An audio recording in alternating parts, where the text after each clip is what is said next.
Welcome to Born to be Barefoot. I'm your host, Stuart Gordon, with my co-host, Katie Tsuyuki.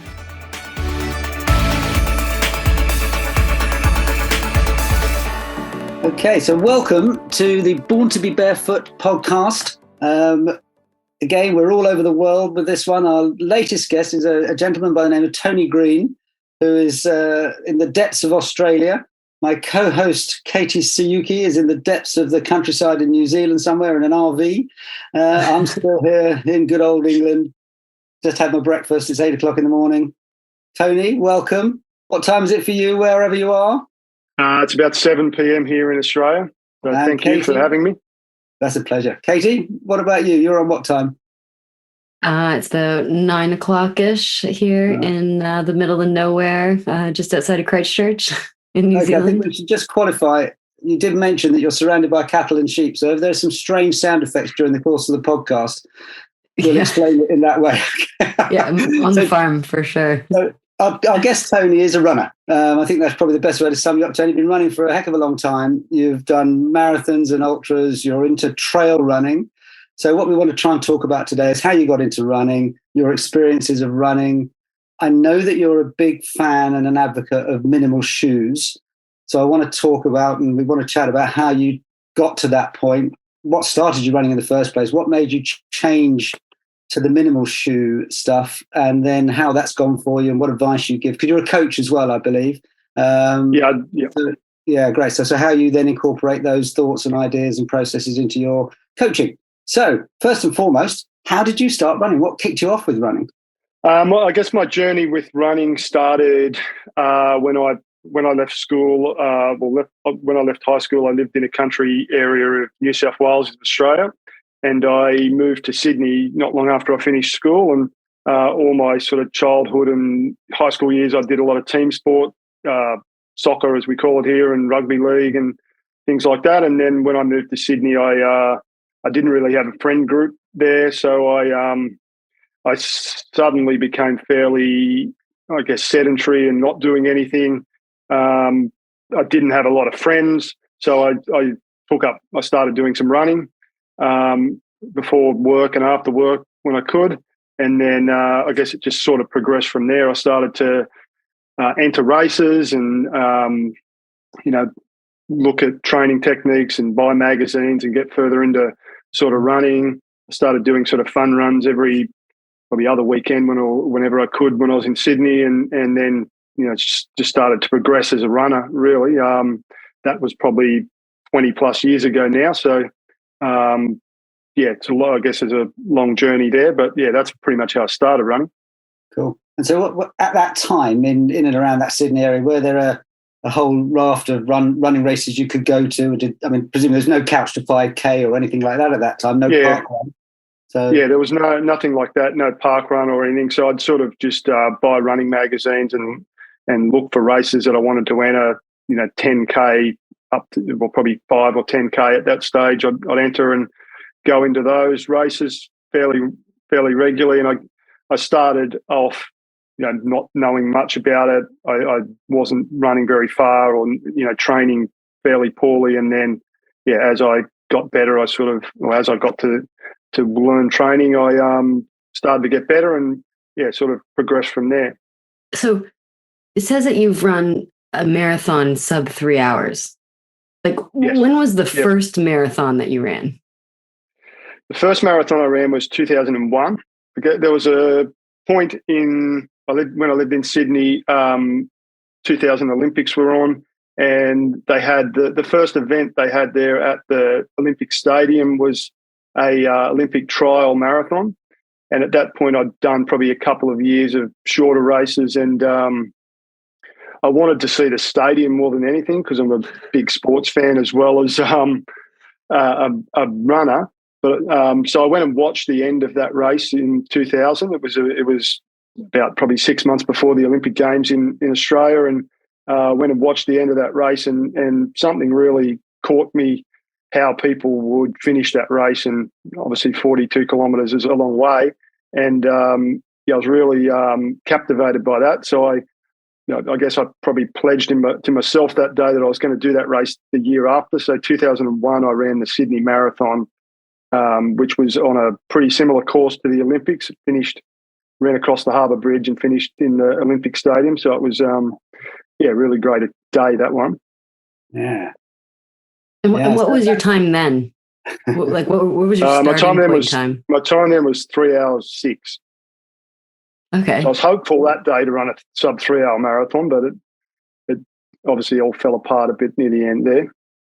Oh, that's quick running, Tony. So you obviously had a real natural aptitude for running. I mean, that's not just something you just don't train a few bit, do a few 10Ks, go out and run the 3:06. Yeah, I trained pretty hard. I probably trained for 6 months for that race. I was, fairly very committed, I guess, to running a good race that day. And I'd over probably the 2 years before that, I'd got my 10K time down to around 35 minutes. So I was a relatively, I guess, gifted runner. I guess I'm not elite by any stretch of the imagination, but I had some talent, I guess. What did you get from running? Obviously you just found that it was something you wanted to do. You were unfit, you got a bit out of shape, so you started running. But when you started running these marathons and you were flying. Now, what was it giving to you on a personal level, other than fitness, obviously? Well, I guess back then it still gives me the same thing I get back then, which is it's just time to myself. It's time that I guess can be present with myself and my own sort of time away from the world. So I get a lot of thinking done and things like that when I run. But the race is really just, I guess, is the challenge that to keep pushing myself and getting better and achieving some goals, I guess. Mm. Yeah, I mean, There's a really interesting area in all of this that I think, which I touched on actually with a podcast that I did last week, which is, do you run and listen to music or run and listen to podcasts? Or you talked about being present and giving time to think, or do you just run, au natural, and listen to what's around you, listen to your breathing, listen to your footfall? What do you do? I do a bit of both, but probably half my runs would be with nothing, with no music or podcast, and probably half with mostly podcasts I've listened to, not a lot of music these days. But yeah, a lot of podcasts and a lot of time by myself. When I'm out in the bush, I would rather listen to nature than people. Yeah. Well, that's interesting. That's good. I like that. I mean, obviously, the nature of our podcast is that we're hoping people who are running are going to be listening to us. I do think that there should be a balance, in exactly as you just expressed there. If you're running out on the roads and there's just crowds around, it plugs in and away you go. But as you say, when you're out in nature, there's a balance, isn't there? You want to get in touch with people and so on. What were you running in footwear-wise at the time when you started? At that stage, I was running in traditional running shoes, so cushioned running shoes, probably 10 to 12 mil drop on them. Not what I'd like to run in now, back then, that sort of shoe. Yeah, I mean, who was it, or what? So who was it, or what was it that kind of switched you on to maybe this shoe wear isn't really working for me, I want to try something else? Injuries probably were the start of it. I moved to Port Macquarie, which is, 4 hours north of Sydney by road, in about 2003. And in this town, we have the Australian Ironman triathlon race. So I kind of, and not many, at that stage, not many running events are held anywhere near here. So I was driving to Sydney or Brisbane or Gold Coast to run races. So I started to do a bit of triathlon, and I started to get injured quite a lot from doing a fair bit of training, a lot of them running related injuries. But and then late, I guess, in that stage, probably around 2009 or 10, I had a stress fracture in one of my feet, and I went to physiotherapists and podiatrist and was fitted with orthotics for a while. So I wore orthotics in all my shoes or the shoes I wore every day in my running shoes for probably 6 months, and hated every minute of it. I found my feet sore all the time. When I do a triathlon, I couldn't wear, in even a short distance triathlon, I'd normally wear without socks, go from the bike to the run without socks, and I couldn't do that, or I'd get blisters on the arch of my foot.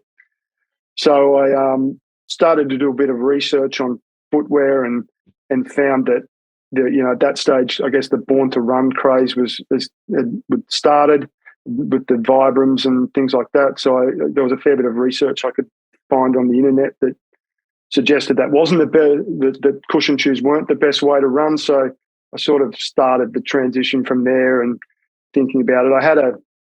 I remember having a moment where I never wanted to change the brand or the style of shoe I wore because I kept getting injured. And then I kind of had a light bulb moment after I'd done a bit of research, thinking maybe those shoes are the reason why I'm getting injured, and I should just throw them in a bin and start from scratch. So, Tony? What were the type of injuries you were getting? Mainly, well, the stress fracture was probably the worst one because it stopped me running for quite a while. But shin injuries, I'd have back alignment issues, things like that. Nothing really super major, but stuff that would stop me running. I'd do a race preparation, and every race preparation I'd get injured at some stage, so I'd have to stop for a few weeks. And yeah, it was just very frustrating. So it's a pretty familiar story for many runners, isn't it? This, I mean, I treat people for a living, Tony. That's my job. I don't want to shock you. I'm not a professional podcast host here, but I've been treating people for 30 years, and what you've just described, I've seen hundreds and hundreds and hundreds of times. So you got to that point where you were fed up with the injuries. You felt the trainers might be the connection rather than actually sticking with them. So where did you go? You looked at Vibram, you looked at Born to be Barefoot and all the rest of it, which is great, great fun. Born to Run, which is a fantastic book, great fun book. Well, I'd started running in just some minimalist shoes. They were a brand Innovate, not a zero drop shoe, but a fairly flat shoe. And I probably made a mistake that a lot of people make when they transition to minimal shoes, is trying to go too far too quickly, and started getting calf injuries and things like that. So, then I sort of halted a bit and used the other shoes I had, and sometimes and the minimal shoes other times. So and then I got to running in sandals and things like that. So it didn't take a huge amount of time to be able to run quite a long way in minimal shoes, but it probably took me 2 years to be able to do all my runs, longer runs in minimal shoes without getting hurt. Were you doing like supplemental exercises along with kind of changing, like the scrunch with the towel? Or... Yeah, doing all foot strengthening exercises and calf raises and things like that to strengthen the foot and the ankle and calves. Yeah, when you start doing all that, you really realize how these cushion shoes really, don't support foot strength and ankle strength. Yeah, absolutely. Yeah, it doesn't take long to realize how weak your feet are. Yeah, exactly. There's the feet, and it's also the shin muscles that manage the lowering of the foot. Your heel striking, which pretty much most people do in traditional trainers, because of the nature of the design of the drop and all the rest of it. The heel strike, and then the foot just slaps down. I mean, I ask people to listen to their feet. That's one of the things that I said, listen to your feet. Try and go ninja. Can you run quietly? If you can't, then there's a lack of muscle control going on. And as you said, you pointed out brilliantly that time and time again, calf and Achilles problems for people making that transition to minimal shoes. And I know there's been some research over here. Vivo, as a company, did some research, had 4 different research projects carried out, and they're talking about 18 months or thereabouts for a transition to a barefoot running style. I mean, were you a heel strike runner when you? Yeah, I was. Yeah. So how do you describe yourself now? Would you talk about midfoot or forefoot? Midfoot, more than forefoot. Yeah. And I think sometimes I still heel strike as especially as runs are longer, but predominantly midfoot striking. Yeah. And if you're wearing the minimal shoes and you heel strike, does it bother you? Is it something you find gets a bit tender on the heel, or? If I did it long enough, it would. I think, like when you're doing longer trail runs and that, I think most people are heel striking towards the end as they fatigue and slow down, or go down steep hills. I think everyone's probably heel striking to some degree. So I think as long as most of it's not heel striking, you're probably fine. So it's not something I'm that conscious of. What was the biggest mistake you made with that transition, do you feel?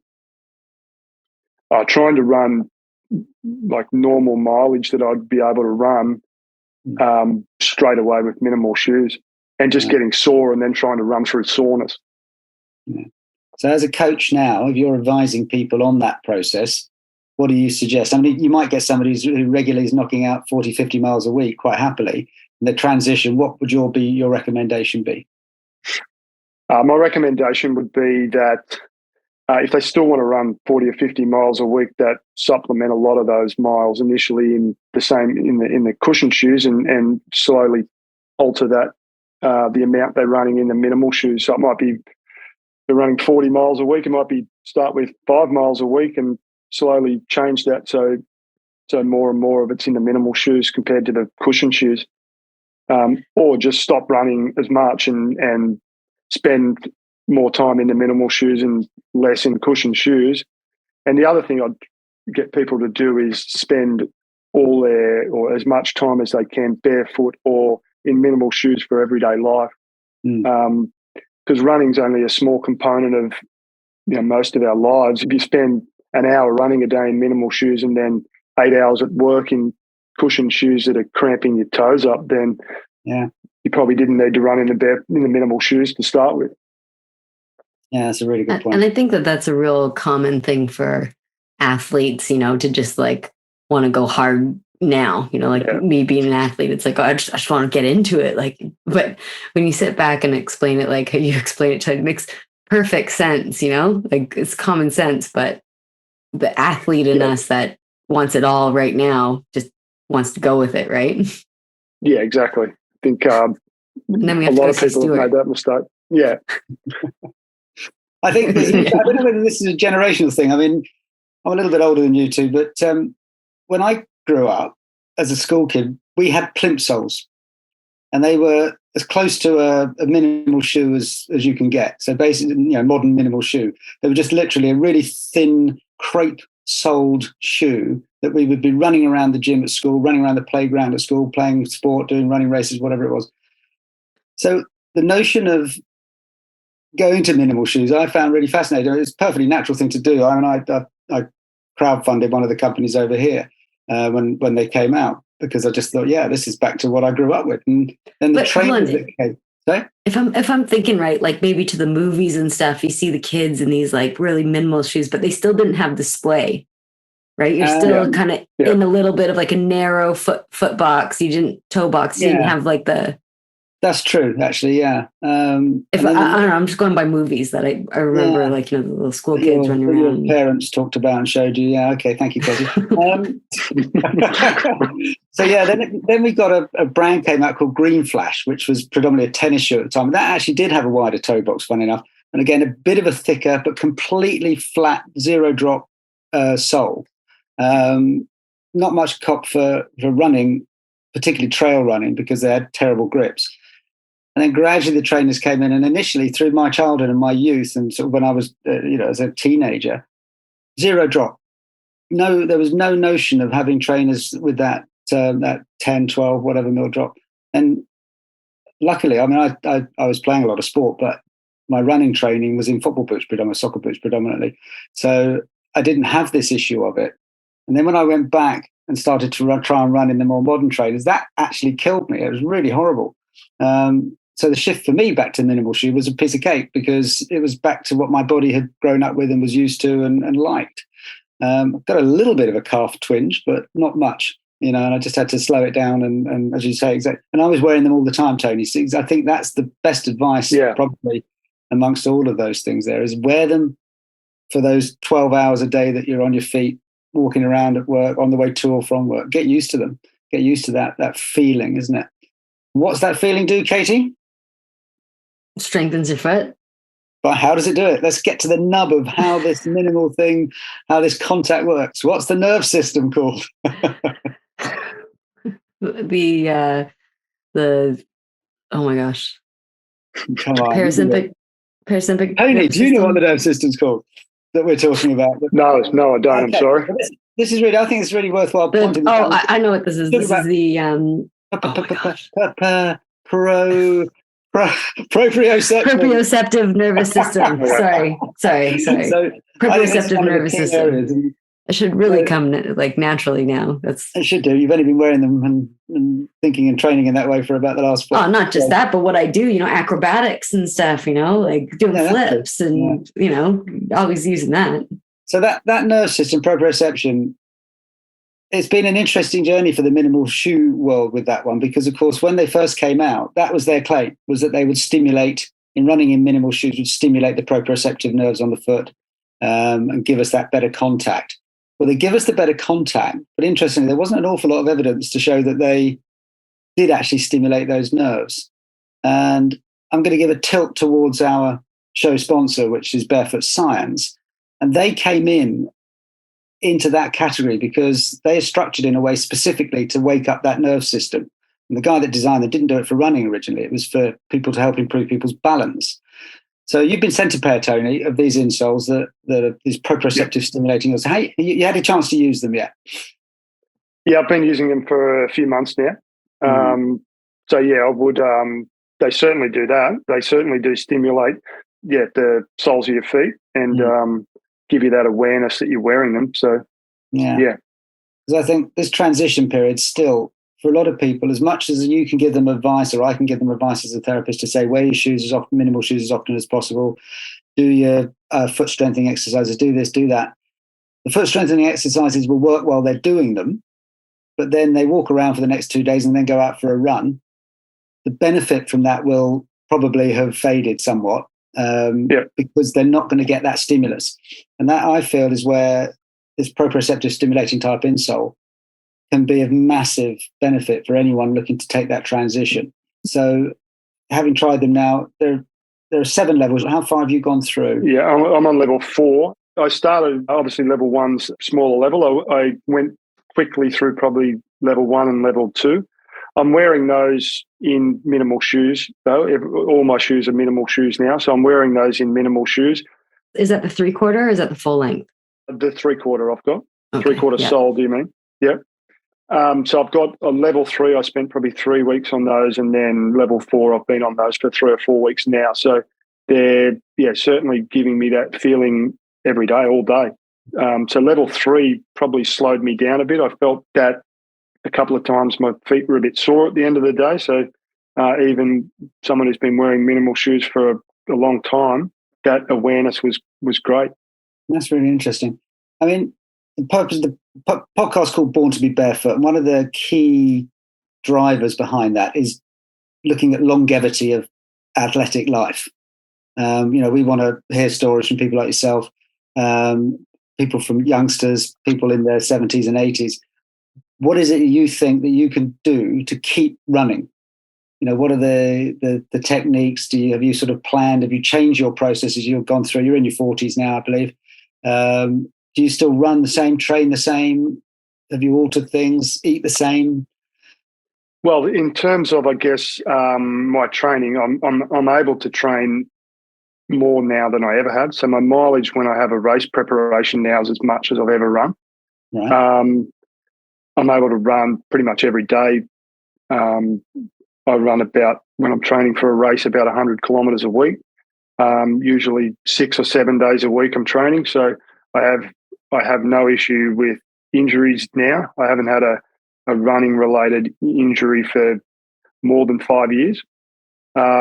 So occasionally I'll miss a run from sort of general soreness, but I haven't missed a run in probably in 5 years or so from an injury related to running.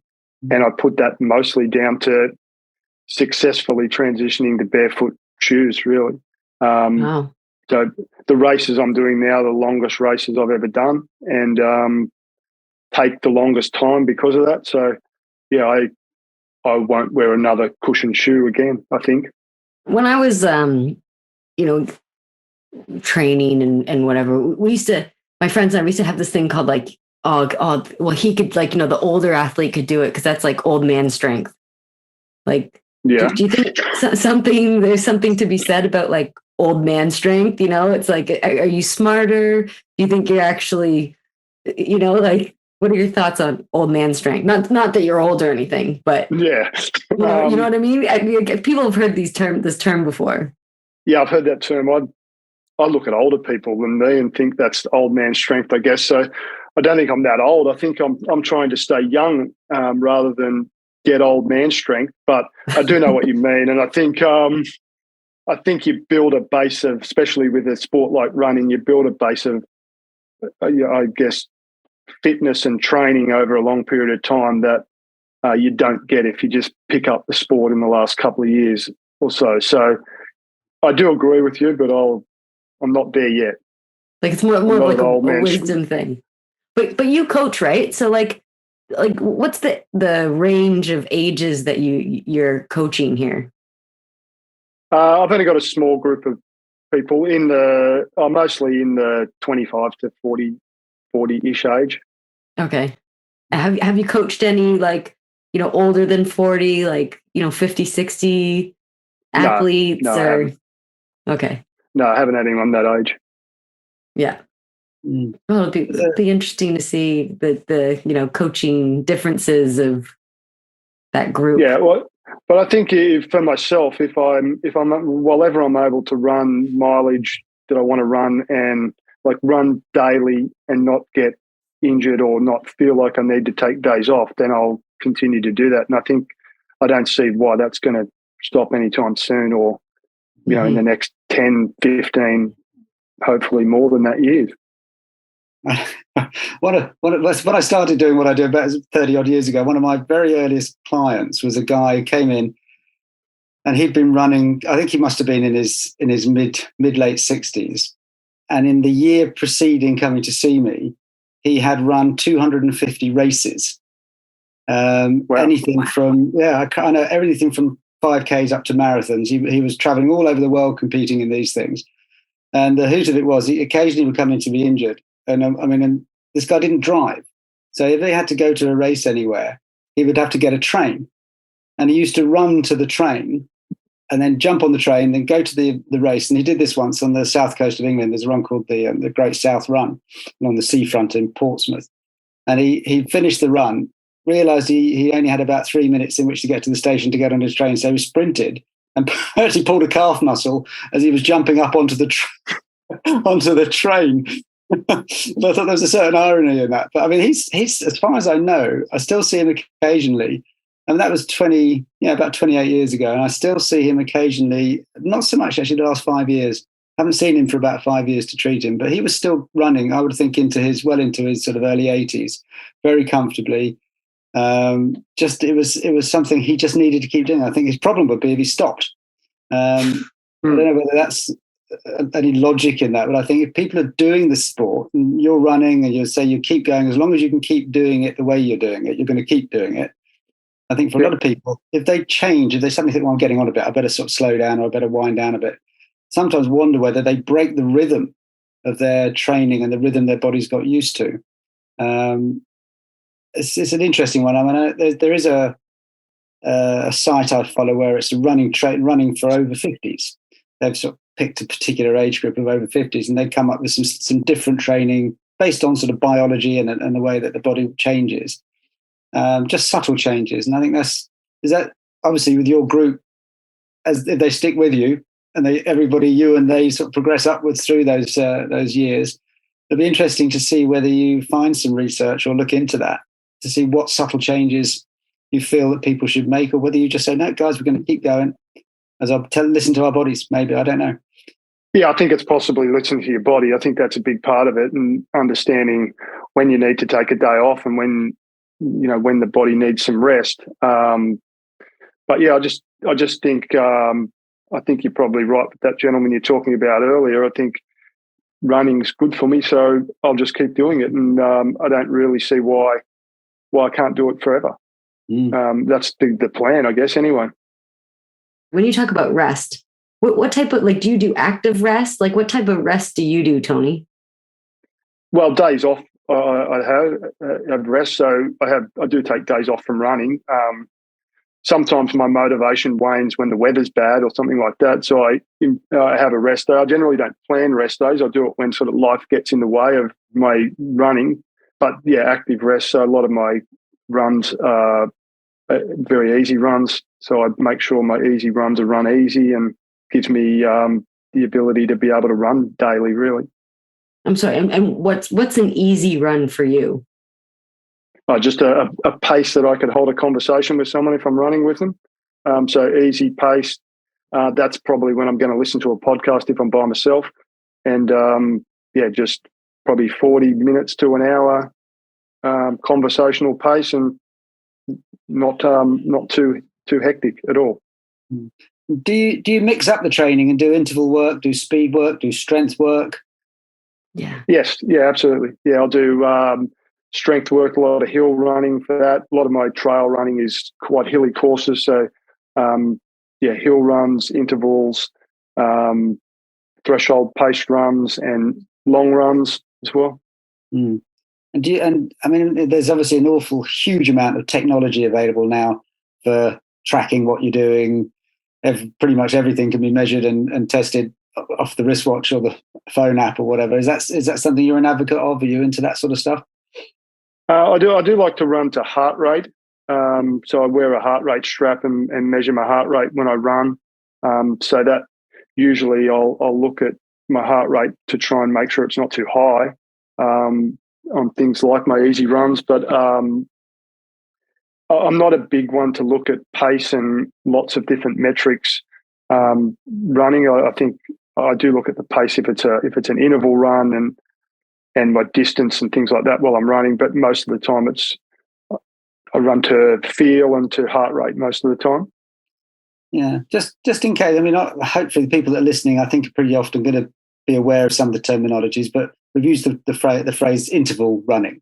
Can you just explain that from your perspective, or how you go about it? So an interval run for me would be different lengths from probably 800 meters to a mile, and so I might do 800 meter intervals with a 400 meter jog recovery between them for one sort of run, with a 10-15 minute warm up and cool down before and after. So easy running before and after. And that would be separate. That would be a separate training session in its own right. Not part of a halfway around a 10K. You think, right, I'm going to do a bit of interval work now, and then jog. Yeah, generally it'd be an interval workout that I'd do from the start. So I'd warm up, do the intervals, warm down. And like, how many times a week would you do that? Like, if you're thinking of a week schedule, one or two would be never more than two. My structure normally would be to have one interval run, a hill workout, and a long run, and then 3 or 4 easy runs. Oh, so you're really only like going hard 3 days of the week, and the rest is kind of the active recovery or a day off or something. Yeah, probably. And some of my long runs, I'm not going super hard. Just obviously you fatigue over a long period, but the pace is not hard. It's more the length of the run is what makes it difficult. So probably 2 workouts a week plus a long run would be the goal, really, and then easy running the rest of the week. Can I go back to your heart rate thing? Because that's, to me, is one of the most fundamental aspects of this. And funny enough, one of our partners in the Barefoot science world is a guy who invented the polar heart rate monitor, a chap called Dr. Gorman, and he still holds the patents for it now. And he's a big advocate of gait assessment now, as well as that sort of heart rate thing. But touching on your heart rate thing, so where do you look to run? Do you still use the age-old calculation of deducting your age off of 220 or whatever it is, and then 70 to 80%, or where are you running as a percentage of your perceived maximum? Well, for an easy run, I'd probably like the watch is pretty much set up the heart rate now. So as a rough rule, 220 minus age, and then looking at the heart rate zone. So most of my easy runs are going to try and stay in zone 2 in the Garmin. I use a Garmin watch, so the Garmin heart rate zones, which is about probably 65 to 70%, I think, from memory. Right. Yeah. And you said the technology that you said you use a chest strap versus kind of like the watch tracking your heart rate. Like, do you see a difference between the two different tech? Like, which one's more accurate? The watch I have measures heart rate through the wrist as well, but it's not as accurate for runs. So I have a chest strap, which I still look at it on the watch, but the chest strap's much more accurate than the. Does it hook up to your watch though? Yes. Yeah, it's Bluetooth sensor to the watch. What about gait, the mobile gait technology that's coming on board now? I mean, we're both, Katie and I, are big fans of using gait assessment, being a big part of Katie's recovery from her injuries as an Olympian athlete, and I use it to test people day in, day out. But there's a lot of tech that's come along where you can, again, have a widget fitted on your running shoes that measures all you get. Is that something you've looked at and had to play with? No, it's not something I've looked at to this point. Yeah, I'd be open to have a look at it, but it's not something I've got involved in yet. Yeah, I think it's interesting. I actually really like the fact that you're not too hooked up on the technology, that you just have you've obviously done your research, you've done your going back in 20 years ago plus, read up a lot on it.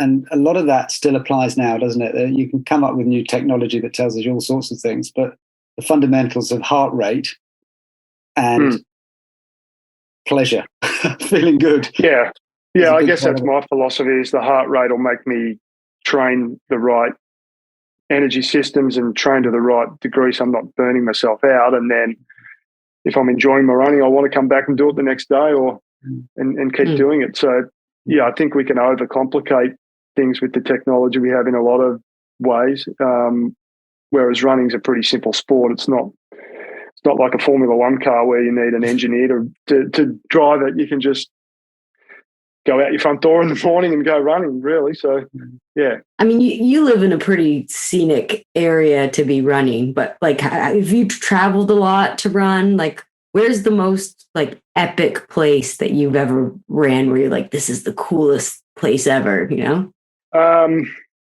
Probably the most epic race I've done is probably the Seoul Marathon in Korea.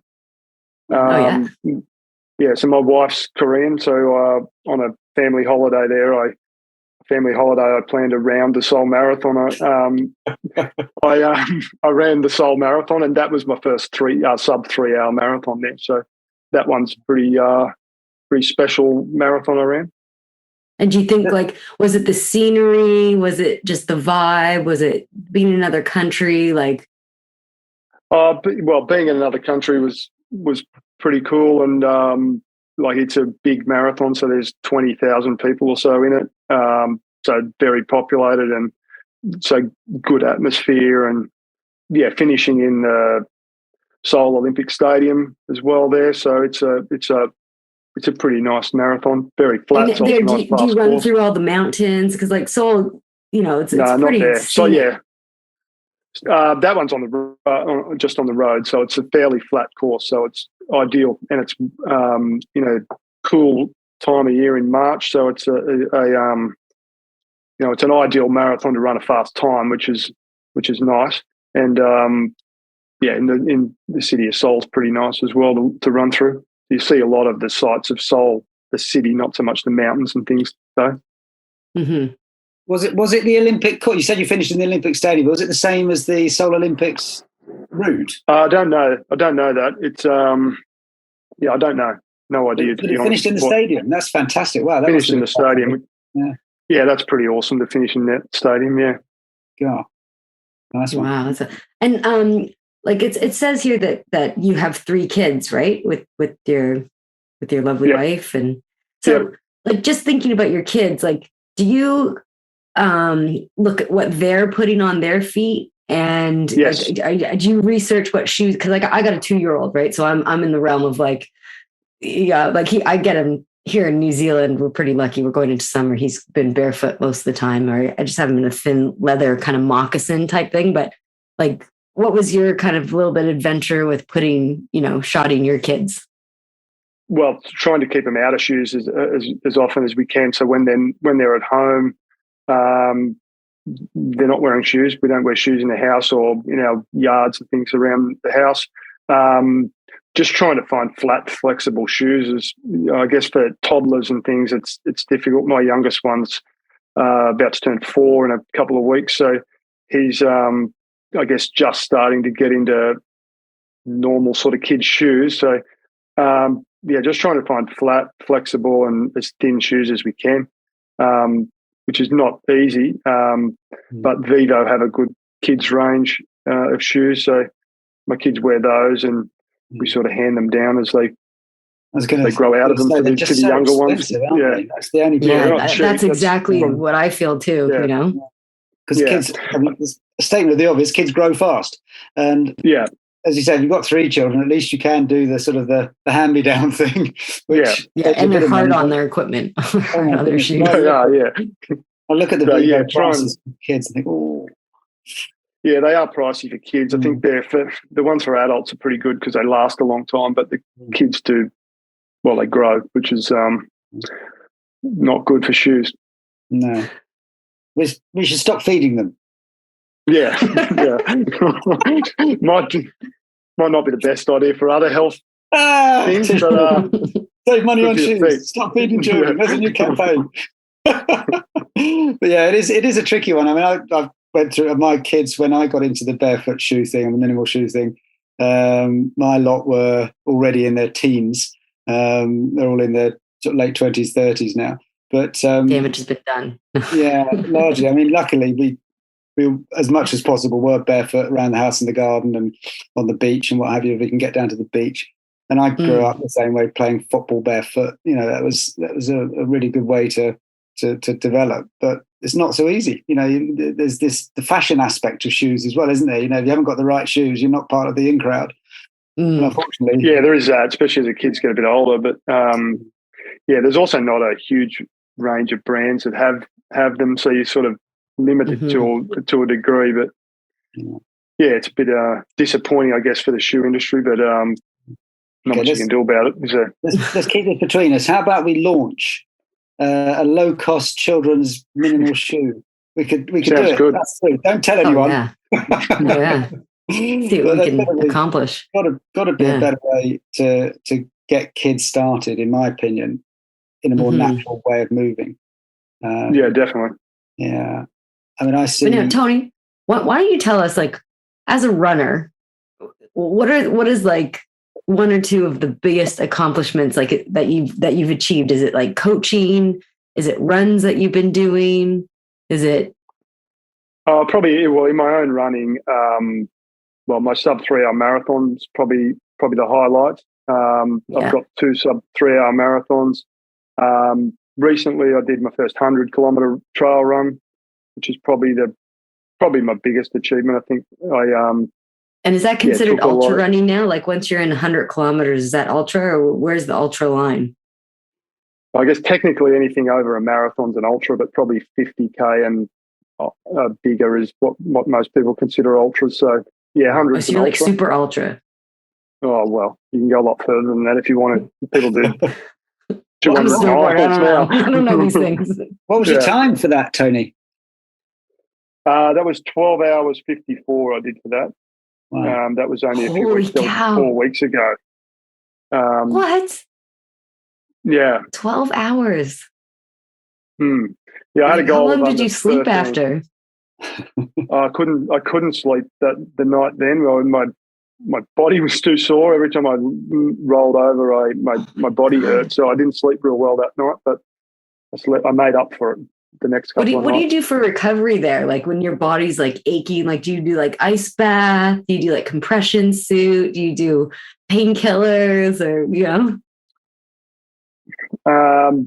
Well, I didn't really have any of that stuff available where I was. It was not in my own town. So the first couple of days after that was grin and bear it, really. That was the strategy there. Yeah, it certainly hurt for a couple of days. And then as the legs move again, the pain goes away. But 2 or 3 days of not much fun. And then starts to get a bit better.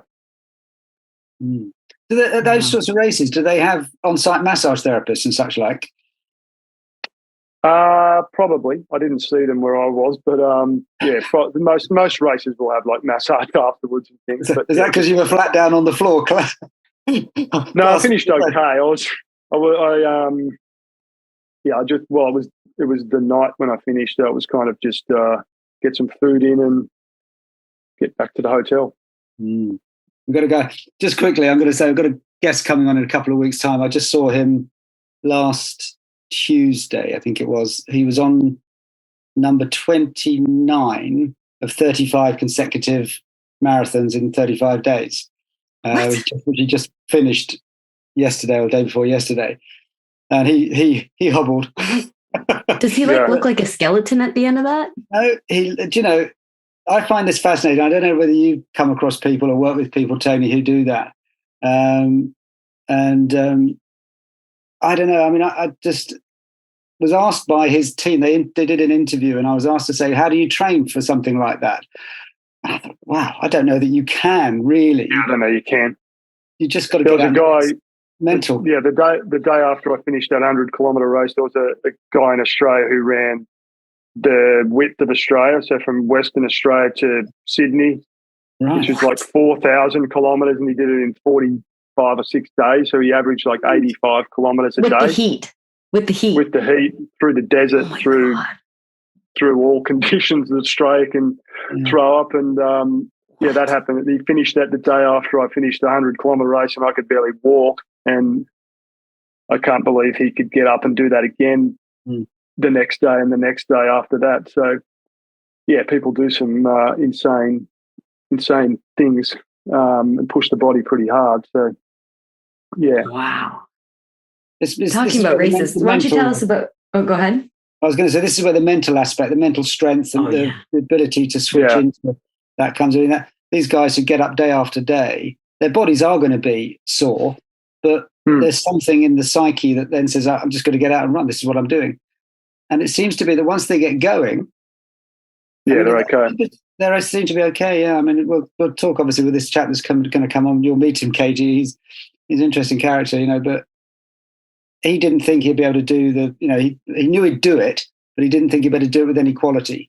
But he surprised himself, and once he got into that rhythm, as we were talking about earlier, Tony, this rhythm that suits your body. I think that seems to be the key to it. They almost go into a trance-like state and just the body just moves. It's a fascinating area, I find, because the body's amazing, eh? Yeah, I think it's definitely more mental than physical. The longer you go and doing those things day after day, and then having a purpose for doing it. Most of those people that are doing those things are for charity or a cause they're interested in. So it's pushing your body for a cause, I think, or a purpose is obviously fantastic when you see things like that happen. And funny enough, they end up doing these things without too many physical problems. Which is on the face of it, you look at it from the outside, and it's like you say, you finish your 100K and you were sore as heck. But when were you next out for your run? 3 days, two or 3 days later. Yeah, I think I had 2 days off and then running the next day. Moving, felt okay. Yeah. The first kilometre was pretty ugly, and then it started to get better as the body loosens up, and So if I had to have run, I don't know if I could have run 100K the next day, but if I had to have run the next day, I probably could have. It wouldn't have been fun, but I think it's been really, really interesting, Tony. I think hopefully some of the little sort of insights you've given the people that are listening about that transition. We're all fans, obviously, of the minimal shoe and running with this proprioceptive stimulus. Katie and I are big fans of getting those insoles in and creating that stimulus. To me, it's an essential part of the transition for anyone moving from a traditional shoe to a barefoot shoe. I think your tips about wearing them every day are brilliant.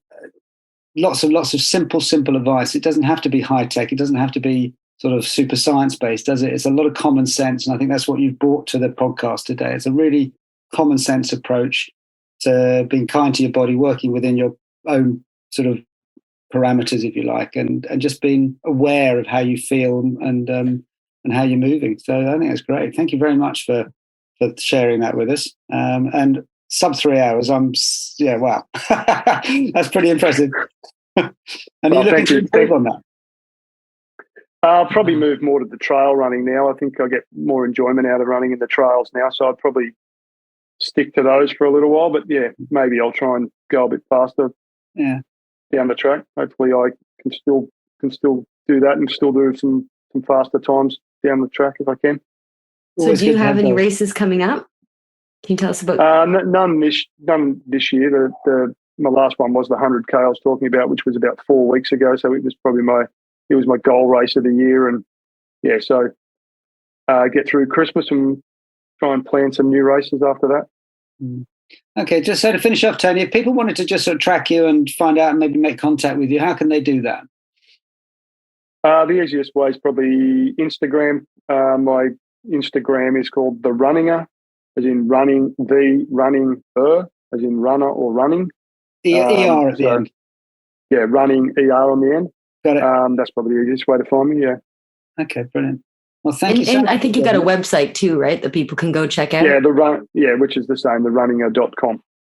Yeah, you got some good articles on there. I was checking out before. Yeah, thank you. We do. We actually do some research, Tony. Not much. We like to talk and listen and hear and find out what people are doing. A little bit of prep. There's some good shoe reviews and stuff on there that I was reading. It was interesting. Yeah, it's good. Yeah. Excellent. So check it out, people. Anyone listening, check out therunninger.com. Lots of good stuff on there. Follow Tony. Listen to the common sense advice. And thank you for joining us. Really kind of you. Yeah. Well, thank you very much for having me. And you have a good evening there, Tony. And I will finish off my evening here. Stuart, you're just starting your day, right? The day is ahead of me. I'm going to go and go for a walk/run with I've got three dogs today. My two and their brothers come and joined us for the day. So we're going to head out for the trails. In my branded name, I'm not going to mention Vivo, with Barefoot Science insoles in. I still wear them in the Vivo, regardless of any other thing going on. Once you get that proprioception stimulation, you're like... I love that proprioception, yeah. I do. I live and breathe it every day. Anyway, thank you, Tony, once again for joining us. Thanks, Katie. Enjoy the rest of your RV holiday. And Tony, have fun running. Yeah, Tony, nice to meet you. Thank you so much for coming on. See you, Stuart. Cheers. Bye-bye, folks. Bye. Cheers, Bye-bye. guys. You've been listening to the Born to Be Barefoot podcast with myself, Kate Tsuyuki, and the wonderful Stuart Gordon. Please remember to hit the subscribe button and give us a 5-star review. We'll see you guys next week.